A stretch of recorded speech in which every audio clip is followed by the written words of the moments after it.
네, 안녕하세요. 판다 주식TV입니다. 네, 이번 영상은요, 바이두 관련해서 최신 뉴스 나온 거 토대로 간단하게 한번 바이두 종목 트래킹해보는 시간이 되겠습니다. 실제로 홍콩 상장 바이두 종목이 홍콩 2차 상장 하시는 건 아는 소식일 텐데요.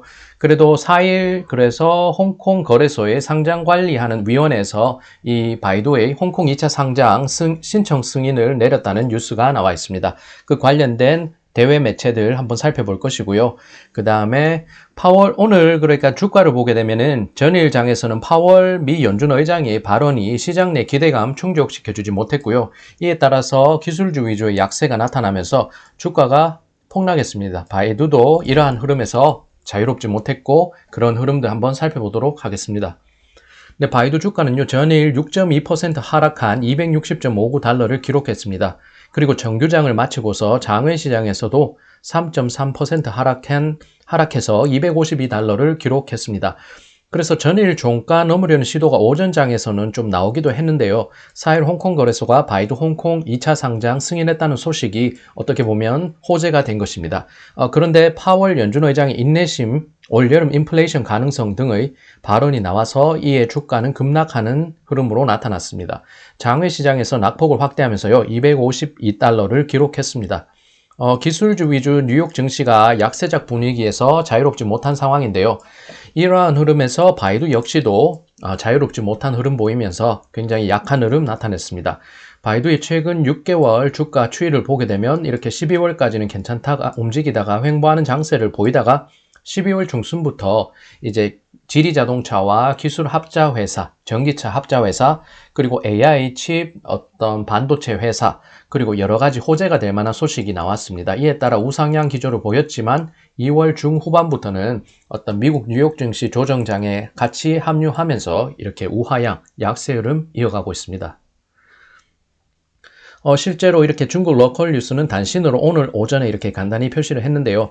홍콩 거래소가 바이두 홍콩 2차 상장 신청을 승인했다는 것을 이런 해외 매체를 통했다고 하는데 이것은 아마 블룸버그나 이렇게 영미권 매체가 될 것입니다. 그래서 빠르면 다음 주부터 주식 세일 시작하는 계획을 가지고 있다고 하고요. 관계자와 관계자들은 관련된 사항에 대해서는 언급을 자제하고 있다고 이제 블룸버그 통신은 얘기했습니다. 이것은 사우스 차이나 모닝 포스트, 그래서 어젯밤에 이렇게 기사를 내놓은 것이고요. 홍콩의 유력한 어떤 영어 매체가 될 것입니다. 그래서 4일 홍콩 거래소 상장 관련 부서에서 바이두 상장 신청을 승인했다는 내용이 있고요. 이번 승인이 바이두 홍콩 상장의 이번 달 내로 진행하는 길에서 길을 닦아주는 그런 결과로 나타날 것이다라고 분석했습니다. 올해까지 홍콩 거래소 규모로 봤을 땐 35억 달러로 최대 규모를 나타낸다고 하고요. 올해 지금까지 기준으로 했을 때 홍콩 거래소가 22건의 IPO를 이렇게 신청 승인했고 96억 달러 저달금을 마련한 것으로 통계치는 나와 있습니다. 파월 미 연준 의장은 전일 뉴욕 증시에서 부진을 일으키는데 가장 큰 영향을 끼쳤는데요. 일시적 인플레이션이 있을 것이다. 인내해야 한다. 그리고 인플레 일시적 압박 인내 이렇게 같은 어조로서 완화적 통화정책 제휴 확인하는 그런 어조로 말을 하면서 시장 내의 긴장감을 더욱 확대시켰습니다. 네, 이 부분은 경제관찰보라는 중국의 어떤 경제금융 포털 아니면 경제금융신문이 매체가 될 텐데요. 그래서 보면은 바이두가 오랫동안 장대한 꿈을 이렇게 꾸는 그 배경에는 오랜 기간 그렇게 생각했던 거, 자기 혁신을 통해서 이렇게 꿈꿔왔던 장기적인 플랜이 있었다는 내용이 되겠습니다. 그래서 주요 내용을 이렇게 정리한 걸 보면요. 바이두가 사기를 회복했는데 모바일 생태계 회복세이고 동시 접속자 수가 전년 대비 17%포인트 증가한 것으로 그래서 70%가 될 것입니다. 1년 전만 해도 53%에 불과했는데 1년 만에 17%포인트 동시 접속자 수를 늘린 결과를 냈습니다. 그리고 구조조정을 통해서 임원이나 그런 간부들이 투쟁심이 있는 임원지를 결성했다고 해서 이것도 바이두의 강점이라는 분석이 냈습니다. 그리고 인재제대라고 이것은 번역을 하는 그 장치로 했기 때문에 조금 어색한 부분이 있는데요. 인재양성, 바이두 임원진 가운데 80년대생이 다수라고 합니다. 目前百度高管团队中80后占绝大多数 그러니까 80년대 후반의 임원들이 대다수를 이루고 있다. 굉장히 젊어졌다는 것을 강조하고 있습니다. 그리고 내부적인 인재 양성 프로그램을 통해서 종합적인 리더를 양성한다. 종합적인 역량을 갖춘 리더를 양성하고 있다. 인재에 대한 관심이 이렇게 바이두의 U자형 성장세의 원인이 됐다고 이렇게 분석이 나왔습니다. 그리고 창업 심리 상태라는 것은 창업자 마인드가 될 것입니다. 일반 직원들의 열정도 제고되고 있다고 하고요. 전체적인 회사 분위기가 우리 한번 해보자, 새롭게 한번 시작하자는 그런 분위기가 강한 것 같습니다. 바이두가 지난해 2020년도에 20주년을 맞았는데요. 리앤홍이 CEO가 편지를 보내서 제로에서 시작하는 2차 창업자 마인드, 미래를 위해서 함께 싸우자, 뭐 그렇게 해서 사내 분위기를 돋군 적이 있었습니다. 그리고 다큐멘터리 영상도 만든 바가 있고요. 그래서 바이두의 CFO는 모바일 생태계 개방 플랫폼, AI 신사업 전략 등이 EBITDA 이익률을 46% 사상 최고치로 만드는 데 원동력이 됐다.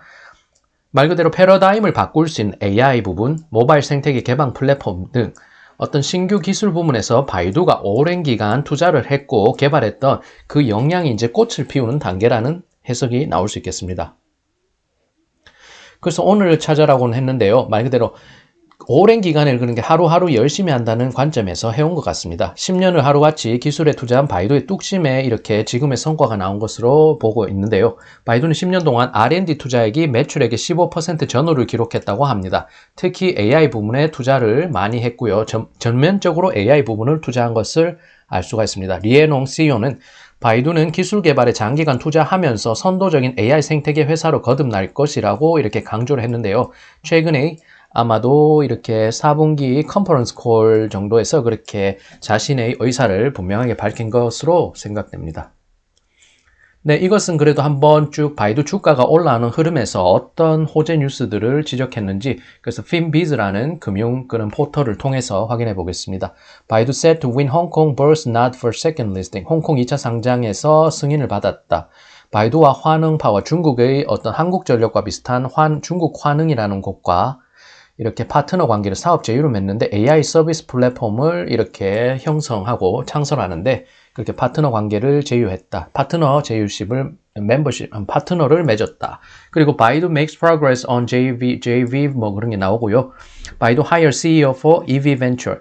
그러니까 2월 중순쯤에 나왔던 뉴스인데 샤이핑이라는 모바이크의 공통 창립자를 이렇게 새로운 어떤 합자회사, 지금은 지두자동차라고 명칭이 됐고요. 여기 CEO로 임명한다고 뉴스를 낸 바 있습니다.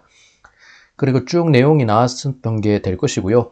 그리고 2월 10일에도 보면은 Chinese search giant Baidu looks to launch AI 칩 회사를 만들려고 하고 있다. 그리고 autonomous driving, 그러니까 자율주행차 마스 플랫폼을 광저우에서 일단 광저우에서 중국의 휴일날 그렇게 시험 운행을 한다고 그렇게 했습니다. 그래서 전반적으로 호재가 될 만한 뉴스들이 지속적으로 이렇게 수일 단위로 나오면서 바이두 주가를 부양했던 것을 확인할 수가 있겠습니다. 그렇다 보니까 실체가 없는 바이두 현재 상황에서 기술주로의 거품이 좀 있었고, 이에 따라서 최근에 테슬라가 이제 주가가 많이 빠지는 것처럼 이런 기술주를 대변하는 이런 바이두 주가도 같이 약세를 보이는 것으로 분석해 볼 수 있겠습니다. 네, 그래서 한번 요약을 해보면요. 지금 상황 거시경제 변곡점이 뚜렷합니다. 경기 회복과 인플레이션, 물가 상승, 그리고 금리 인상의 그런 우려들. 그렇게 되면 주식시장에는 분명히 악재가 되는 것인데요. 그래서 시류가 바뀌는 것은 따를 수밖에 없는 대세이기 때문에 바이두 자체적으로 올라갈 수만은 없는 상황이란 걸 주의해야 될 것 같습니다. 그런데 바이두가 어느 정도 낙폭을 제한할지를 잘 봐야 될 것 같습니다. 낙폭 제한 정도가 어느 정도 그 중단기의 가격 움직임에 굉장히 중요한 어떤 포인트가 될 것 같고요. 증시가 적응 기간을 거친 후에 반등하는 그림, 기술주들이 또 이렇게 V자가 되든 아니면 그 새롭게 반등하는 그림도 기대해 볼 수 있겠습니다. 실적에 따라서 이렇게 선별되는 작업은 나올 것이지만 말입니다. 시간이 얼마 걸릴지, 조정폭은 어느 정도일지가 굉장히 중요한 것 같습니다. 전반적으로 뉴욕 증시가 다시 살아나는데 그런 부분이 어떤 굉장히 중요하게 볼 요소가 아닌가 싶습니다. 여전히 지금은 가늠하기 힘든 시점인데요. 신중한 태도로 조금 장세를 관망하는 것이 제일 좋은 태도가 대처하는 방법이 아닐까 싶습니다. 실제로 이렇게 하다가 저점을 찾아서 어떤 추가 매수한다거나 이렇게 매수한다기보다는요, 조금 거시 흐름을 보면서 어떤 무릎 정도는 됐을 때 너무 저점 찾기보다는 무릎 정도 된다는 그런 시그널이 나올 때 어떻게 매수를 해서 조금 보충을 하는 그런 전략도 필요하지 않을까 싶습니다. 네, 여기까지 판다 주식TV의 바이두 간단 소개하는 영상이 됐습니다. 시청 감사드리고요. 시청하면서 영상 괜찮으셨으면 구독과 좋아요 주시면 제가 영상을 만드는 데 큰 힘이 되겠습니다. 예, 오늘도 시청 감사드리고요. 네, 다음에 또 뵙겠습니다. 네, 안녕히 계세요.